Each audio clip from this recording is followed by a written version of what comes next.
Hello friends, எல்லோருக்கும் வணக்கம். இந்த வீடியோவுடைய ஃபஸ்ட் வீடியோ வந்து நான் ஆல்ரெடி போட்டிருக்கேன். கட்டிங் வீடியோ இந்த ட்ரெஸ்ஸோடது.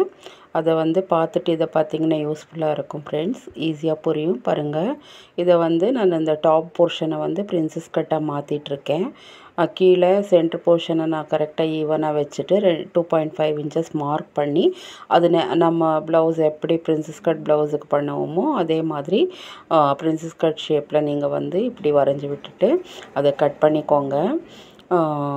யாராவது பார்ட் 1 பார்க்காம இருந்தால் என்னுடைய ப்ளேலிஸ்ட்டில் இருக்குது ஃப்ரெண்ட்ஸ். அதை வந்து பார்த்துட்டு நீங்கள் இதை கண்டினியூஸாக பார்த்தீங்கன்னா கட்டிங்கும் புரிஞ்சிடும், ஸ்டிச்சிங்கும் உங்களுக்கு ஈஸியாக புரிஞ்சிடும்.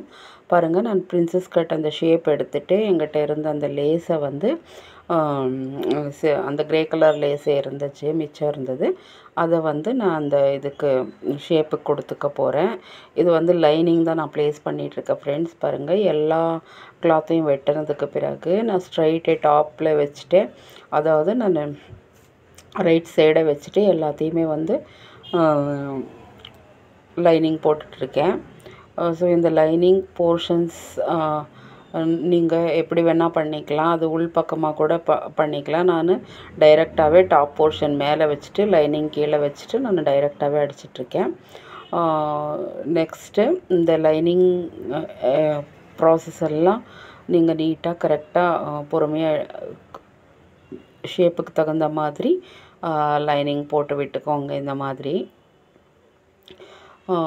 இந்த வீடியோடைய கட்டிங் வீடியோ வந்து நான் போட்டிருக்கிறத யாராவது பார்க்கலன்னா தயவுசெய்து ப்ளேலிஸ்ட்டில் இருக்க ஃப்ரெண்ட்ஸ் பாருங்கள். அந்த சைட் பீஸையும் அந்த சென்டர் போர்ஷனையும் நீங்கள் வந்து இந்த மாதிரி லைனிங் நல்ல பக்கமாக வச்சு பண்ணிட்டீங்க. பட் இந்த சென்டர் போர்ஷனுக்கு வரதை நான் ராங் சைடு வச்சு திருப்பி இருக்கிறேன். ஏன்னா நெக் போர்ஷன்ஸில் வந்து நம்ம எதுவுமே பைப்பிங்கோ எதுவோ கொடுக்கறதில்ல. அதில் வந்து ஃபினிஷிங் வரணும் அப்படிங்கிறதுக்காக நான் வந்து ராங் சைடாக வச்சு லைனிங்கை கீழே வச்சுட்டு அதை திருப்பி அடிச்சிருக்கேன். நார்மலாக நம்ம லைனிங் ப்ளவுஸ்க்கு எப்படி பண்ணுவோமோ அப்படி. ஸோ இதை இந்த ஒரு போர்ஷனை மட்டும் நீங்கள் இந்த மாதிரி லைனிங் போட்டு ஃபினிஷ் பண்ணி எடுத்து வச்சுக்கோங்க. பாருங்கள், அந்த போர்ஷன் கூட லைனிங் போட்டு முடிச்சிட்டேன்.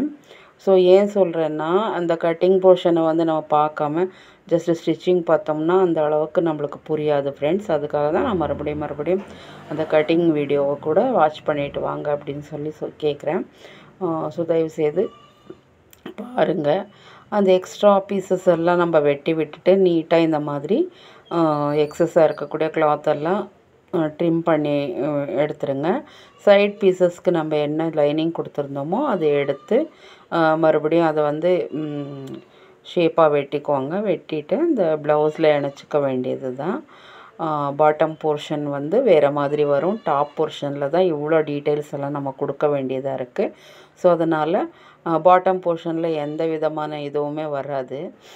ஜஸ்ட் அது வந்து சாண்ட்விச் மாதிரி வச்சுட்டு அந்த தையல் தெரியாமல் தைச்சிட வேண்டியதான். பாருங்கள், அதனுடைய பீஸை வந்து அதுக்கே கரெக்டாக அலைன் பண்ணிக்கோங்க. ஃபஸ்ட்டு அலைன் பண்ணிவிட்டு நீங்கள் தைச்சி எக்ஸ்பீரியன்ஸ் இருந்துச்சுன்னா அப்படியே தைச்சிடலாம்.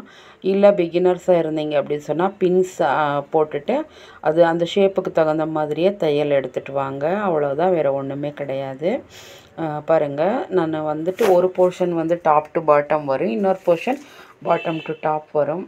அந்த ஷேப்புக்கு தகுந்த மாதிரி இதில் எதுவுமே நம்ம வந்து டாட்ஸ் பிடிக்க வேண்டிய அவசியமே இல்லை. நம்ம அந்த பிரின்சஸ் கட்டை வந்து ப்ளவுஸ்க்கு எப்படி தைப்போமோ அப்படி தைக்கலை. இருந்த இதை அப்படியே கட் பண்ணிவிட்டு அந்த ஷேப்புக்கு தகுந்த மாதிரி இந்த மாதிரி தைச்சி விட்டுக்கோங்க. டபுள் ஸ்டிச் போட்டுக்கோங்க உள்ளே.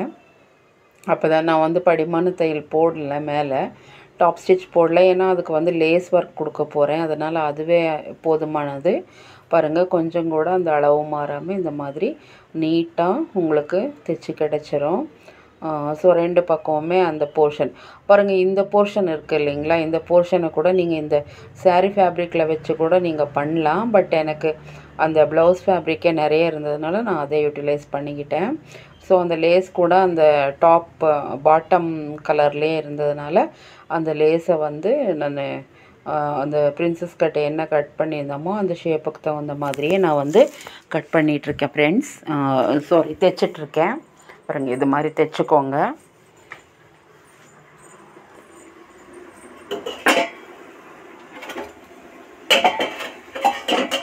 ஸோ இப்படி 2 பக்கமுமே தைச்சி விட்டுக்கோங்க.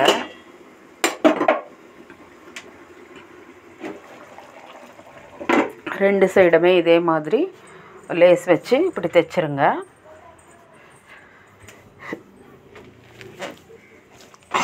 ஸோ இந்த லேஸ் ஒர்க் முடித்ததுக்கப்புறம் 2 பக்கமும் இன்னொரு டைம் ஒரு 1/2 இன்ச்சு தள்ளி நீட்டாக இன்னொரு டைம் தையல் போட்டுட்டோம்னா அந்த லேஸ் வந்து நம்மளுக்கு அந்த பக்கம் இந்த பக்கம் இது ஆகாமல் இருக்கும், அசையாமல் இருக்கும், ஸ்டிஃபாக நின்றுக்கும். ஸோ அது பெண்ட் பண்ணி தான் நம்ம வந்து அந்த லேஸை ப்ளேஸ் பண்ணியிருக்கோம் அந்த இடத்துல. ஸோ அதனால் இன்னொரு டைம் நம்ம அந்த ஒரு 1/2 இன்ச் அளவுக்கு பாருங்கள், அழகாக நம்மளுக்கு வந்து 2 பக்கமே லேஸ் வச்சும் கூட அந்த பிரின்சஸ் கட் டாப் போர்ஷனை வந்து முடிச்சிட்டோம். நான் இந்த கட்டிங் வீடியோ பார்த்துருக்குறவங்களுக்கு புரியும் ஃப்ரெண்ட்ஸ். பாருங்கள், நான் இந்த வந்து ஸ்லீவ் பகுதியில் கொஞ்சம் அட்டாச் பண்ணிக்கணும்னு சொன்னால் அதை தான் நான் காட்டினேன். இப்போது இந்த டாப் பகுதி முடிஞ்சது. இப்போ பாட்டமை வந்து நான் எந்த மாதிரி இன்விசிபிள் ஸ்டிச் வரணும் அப்படிங்கிறதுக்காக ஃபஸ்ட்டு நான் வந்து காட்டன் ஃபேப்ரிக் எடுத்துகிட்டு அதை வந்து லைனிங்காக மாற்றிக்கிட்டு ஷேப்புக்கு தகுந்த மாதிரி கட் பண்ணிவிட்டு பாட்டம் போர்ஷனை அதை கீழே வச்சுட்டேன். டாப் போர்ஷனை டைரெக்டாக நல்ல பக்கமாகவே வச்சுட்டு டாப்போட ராங் சைடை வந்து நம்ம பக்கம் பார்த்த மாதிரி ரைட் சைடு ப்ளவுஸ் பார்த்த மாதிரி வச்சுட்டு 2, அதாவது லைனிங் கிளாத், அப்புறம் top portion, blouse portion and அதனுடைய பாட்டம் போர்ஷன் ஃபேப்ரிக்கை, சாரீ ஃபேப்ரிக்கை சாண்ட்விச் மாதிரி வச்சுட்டு நான் அதுக்கு நடுவில் தையல் கொண்டு வந்திருக்கேன். இது எதுக்காக அப்படின்னு சொன்னால், இந்த தையல் வந்துட்டு நம்மளுக்கு இன்விசிபிள் தையலாக இருக்கும். இடுப்பு பகுதியில் வந்து அந்த ரா எட்ஜஸ் நம்மளுக்கு தெரியாது ஃப்ரெண்ட்ஸ், அது உள்ளே போயிடும். அப்புறம் நம்மளுக்கு அது பார்க்குறதுக்குமே ஒரு நீட்னஸ்ஸாக இருக்கும். ஸோ அதுக்காக தான் நான் வந்து அதை வந்து லைனிங் அண்ட் டாப் போர்ஷனுடைய ப்ளவுஸ் அண்ட் பாட்டம் போர்ஷனுடைய ஃபேப்ரிக்கை வந்து சாண்ட்விச் மாதிரி வச்சு பாருங்கள், இந்த மாதிரி கிடைக்கும். ஃபினிஷிங் கூட நீட்டாக வந்திருக்கு பாருங்கள். பாருங்கள், இது உள்பகுதி, லைனிங் பகுதி, இது மேல் பகுதி. ஸோ இப்போ என்ன பண்ணணுன்னா, கரெக்டாக அதை அலைன் பண்ணி வச்சுட்டு நீட்டாக அதை வந்து அந்த இதுலேயே கார்னர்லேயே வந்துட்டு, அதாவது ப்ளவுஸ் பகுதியிலையும் அந்த ஸ்டிச் விழக்கூடாது, பாட்டம் பகுதியிலையும் விழக்கூடாது. அந்த எட்ஜு என்ன கொண்டு போயிருக்கோமோ அந்த எட்ஜுக்கே கொண்டு வரணும். ஸ்டிச்சஸ் எந்த காரணத்தை கொண்டும் 2 பகுதிக்குமே விழக்கூடாது. அப்புறம் இன்விசிபிளாகவும் இருக்கும். இது ஆப்ஷனல் தான், இல்லை உள்ளேயே நம்ம 2 தையல் போட்டிருக்கோமே போதும்னு நினச்சிங்கன்னா பரவாயில்ல. ஏன்னா இது வந்து மேலே பாட்டம் டாப் பகுதியில் வந்துட்டு தூக்கிக்காமல் இருக்கும். அதுக்காக தான் கரெக்டாக ஸ்டிஃபாக உட்காந்துக்கும். பாருங்கள், ஃப்ரண்ட் போர்ஷனில் தான் நம்மளுக்கு இவ்வளோ வேலை வரும். ஸோ இப்போது பேக் போர்ஷனும் லைனிங் போட்டு எடுத்து வச்சுட்டு 2 ஷோல்டரையும் ஜாயிண்ட் பண்ணி விட்டுக்கோங்க. ஸோ ஜாயின் பண்ணிவிட்டு அதை வந்துட்டு ஒரு டைம் செக் பண்ணிக்கோங்க ஃப்ரண்ட்டில் திருப்பி. அப்போ தான் நம்மளுக்கு வந்து ஏதாவது ஷோல்டர் பகுதியில் நம்ம கரெக்டாக ஜாயின் பண்ணியிருக்கோமா இல்லை விட்டு போயிருக்கான்னு சொல்லி நம்மளுக்கு தெரியும். ஒரு டைம் அதை செக் பண்ணிவிட்டு பாருங்கள், அந்த ஷோல்டர் பகுதியில் கொஞ்சம் தையல் விட்டுருந்தது.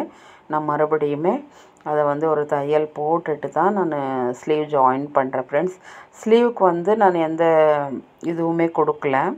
இது கொஞ்சம் எக்ஸஸாகவே இருக்குது. நம்மளுக்கு பஃப் ஒரு 2-3 ஃப்ளிட் பஃப் கிடைக்கும் சென்டர் போர்ஷனில். இப்போ வந்து ஸ்டார்டிங்கிலேருந்து நீங்கள் நீட்டாக அந்த ஷேப் என்ன ஃப்ரண்ட் ஷேப், நம்ம ஃப்ரண்ட் பேக் ஷேப் நம்ம எப்படி ஸ்லீவ் கட் பண்ணியிருப்போமோ அதை பார்த்து ஃப்ரண்ட்டுக்கு ஃப்ரண்ட் போர்ஷன் பேக் போர்ஷன் வச்சு ஸ்லீவை நீங்கள் வந்து அட்ஜஸ்ட் பண்ணிவிட்டு வாங்க. அந்த எக்ஸஸ்ஸாக வரக்கூடிய அந்த கிளாத்தை எல்லாம் குட்டி குட்டி பஃப்பாக மாற்றிக்கோங்க. அப்போ தான் நம்மளுக்கு வந்து அது அழகாக நீட்டாக பஃப் உட்காரும். ஸோ ரொம்ப ஒன்றும் அங்கே துணி இல்லை, ஒரு 3/4 இன்ச் அளவுக்கு எக்ஸஸாக துணி இருக்குது. அதை மட்டும்தான் சின்ன சின்ன ஃப்ளீட்டாக வச்சு, அதாவது பஃப்பாக வச்சு அது ஒரு குட்டி பஃப் ஸ்லீவாக மாற்றிட்டேன். பாருங்க, கரெக்டாக வந்துச்சு. ஸோ இந்த மாதிரி குட்டியாக தான் நம்மளுக்கு வந்து பஃப் கிடச்சிது ஃப்ரெண்ட்ஸ். போதும், அதுவே பாருங்கள் பார்க்குறதுக்கு அழகாக இருக்குது. ஸோ 2 பக்கமே ஸ்லீவ் அட்டாச் பண்ணதுக்கு பிறகு பாருங்கள் நெக் போர்ஷன் எல்லாமே நீட்டாக வந்துருச்சு. இதை வந்து நம்ம திருப்பிக்கலாம். இப்போது திருப்பிட்டு கொஞ்சம் திருப்பிகிட்ருக்கேன் ஃப்ரெண்ட்ஸ். திருப்பினதுக்கு பிறகு பாருங்கள் நம்மளுக்கு ஸ்லீவனுடைய அளவு 5.5 இன்ச்சஸ்ஸு. அதை வந்து மார்க் பண்ணிடுறேன். பண்ணிவிட்டு ஆர்ம் ஹோல் மார்க் பண்ணிக்கோங்க எவ்வளோன்னு சொல்லி. அவங்கவுங்க ஆர்ம் ஹோலுக்கு தகுந்த மாதிரி உங்களுக்கு எவ்வளோ 9.5 7.5 அந்தந்த சைஸுக்கு செஸ்ட்டு பேஸ் பண்ணி வரக்கூடிய அந்த சைஸுக்கு தகுந்த மாதிரி ஆர்ம் ஹோல் பண்ணிட்டு ஷேப் பண்ணி நம்ம எப்படி சுடிதார் ஃபினிஷ் பண்ணுவோமோ அந்த மாதிரி பண்ணுவோம். பட் இங்கே நம்ம வந்துட்டு சைடு ஸ்லிட்ஸ் வராது. இது ஜஸ்ட் லைக் அம்ப்ரெல்லா கட்டு அப்படிங்கிறதுனால ஸ்ட்ரைட்டாக போயிடும். பட் ஷேப் மாறாமல் நம்ம அந்த தையல் எடுத்துகிட்டு போகணும். நான் ஃபஸ்ட்டு மெயின் ஃபேப்ரிக்கை வந்து நான் இணைச்சிட்டு அப்புறமா அந்த நான் மெயின் ஃபேப்ரிக்கை ஃபஸ்ட்டு இணைச்சிட்டேன். அப்புறமா நான் வந்து அந்த லைனிங் ஃபேப்ரிக்கையும் நீட்டாக வச்சு இணைச்சிட்ருக்கேன் ஃப்ரெண்ட்ஸ். இது வந்து சைடில் கொஞ்சம் நீட்டாக ஃபினிஷிங் வந்தது. நார்மல் அம்ப்ரெல்லாவாக வராமல் கொஞ்சம் 2 சைட்லேயும் கொஞ்சம் எக்ஸஸ் துணி வந்து அதுவே பார்க்கறதுக்கு ரொம்பவுமே அழகாக இருந்துச்சு வியர் பண்ணும்போது ஃப்ரெண்ட்ஸ். கண்டிப்பாக இது வந்து குட்டீஸ்க்கும் உங்களுக்கும் செஞ்சு பாருங்கள். அது மட்டும் இல்லாமல் இந்த வீடியோவில் விசேஷமாக எதுவுமே இல்லை, எல்லாமே பண்ணுற கட்டிங் ஸ்டிச்சிங் தானே அப்படின்னு நினைக்காதீங்க. நான் ஆல்ரெடி கட்டிங் வீடியோ பார்த்துட்டு வந்து இதை பார்க்குறவங்களுக்கு புரிஞ்சிருக்கும். நம்மக்கிட்ட இருக்கக்கூடிய அந்த ப்ளவுஸ் பீசஸ் எல்லாமே நிறைய அந்த நவராத்திரி டைம்லலாம் எனக்கு நிறையாவே வந்தது. அந்த மாதிரி உங்களுக்கு ஏதாவது கிஃப்ட்டு வந்திருந்துச்சுன்னா நெக்ஸ்ட்டு அந்த சாரீஸ் எல்லாம் ரொம்ப அழகான சாரீஸ் சும்மா தான் பீரோவில் வச்சு தூங்குது அப்படின்னா அதை வந்து நீங்கள் சாரியாக வியர் பண்ணுறதுக்கு போரிங்காக இருக்குது, இது ஒரு மாதிரி இதுவாக இருக்குது அப்படின்னு சொன்னீங்கன்னா இந்த மாதிரி ட்ரெஸ்ஸாக கன்வெர்ட் பண்ணிக்கோங்க. இல்லை மற்ற யாருக்காவது கன்வெர்ட் பண்ணி கொடுங்க. அதில் வந்து உங்கள் ஸ்கில்லும் வெளிப்படும், உங்களுடைய அந்த திறமையும் உங்களுக்கு ஒரு சாட்டிஸ்ஃபிகேஷன் கொடுக்கும். நாம் டிசைன் பண்ண ட்ரெஸ் அப்படிங்கும்போது நம்மளுக்கு ஒரு மாதிரி திருப்தியாக இருக்கும். நம்மளே வியர் பண்ணும்போது உண்மையாக நான் என்ஜாய் பண்ணேன் ஃப்ரெண்ட்ஸ். நீங்கள் என்ன வேணால் நினச்சிக்கோங்க. நானே நான் என்கிட்ட இருந்த கிளாத்தை வந்து நானே ஒரு கஸ்டமைஸ்டாக பண்ணி நான் வியர் பண்ணும்போது எனக்கு ரொம்பவுமே இஷ்டமாச்சு. நம்ம கடையில் போய் யாரோ ஒருத்தர் டிசைன் பண்ண துணியை வந்து நம்ம இவ்வளோ 500 600 1000 2000 அப்படின்னு சொல்லி வாங்கிட்டு வந்து வியர் பண்ணும்போது ஹாப்பியாக தான் இருக்குது. பட் அது நம்மளே செஞ்சு நாமளே போட்டுக்கும் பொழுது அதனுடைய சந்தோஷம் எல்லை மீறிடும். பாருங்கள் ஃபினிஷ் ஆயிடுச்சு. இப்படி தான் எனக்கு ஃபினிஷிங் வந்தது. நான் அதை வியர் பண்ணியும் காட்டிகிட்ருக்கேன். உங்கள்கிட்ட இந்த மாதிரி இருந்துச்சுன்னா அதை வந்து இப்படி கன்வெர்ட் பண்ணி வியர் பண்ணி பாருங்கள் ஃப்ரெண்ட்ஸ். உங்களுக்குமே அந்த ஒரு ஹாப்பினஸ் கிடைக்கும். மறுபடியும் நான் வேறு ஒரு வீடியோவில் உங்களை சந்திக்கிறேன். தயவுசெய்து சப்ஸ்கிரைப் பண்ணுங்கள், லைக் பண்ணுங்கள், ஷேர் பண்ணுங்கள், கமெண்ட் பண்ணுங்கள். நன்றி, வணக்கம்.